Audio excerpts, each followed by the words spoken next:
we can endlessly argue about history, but history should be left in the past. Of course, there are lessons we can learn from it.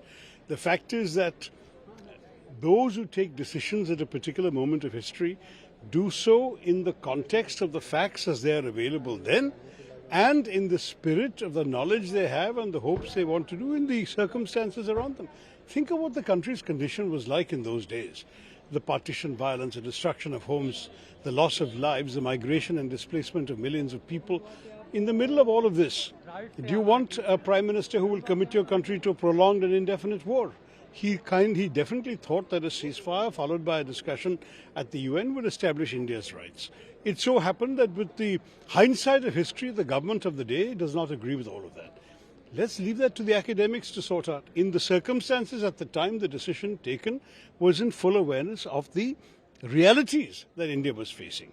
Now, my own view at the moment is that everything I said in the 370 debate in Parliament in August of 2019 unfortunately has been borne out, which is that a precedent has been set by the way in which Article 370 was abrogated.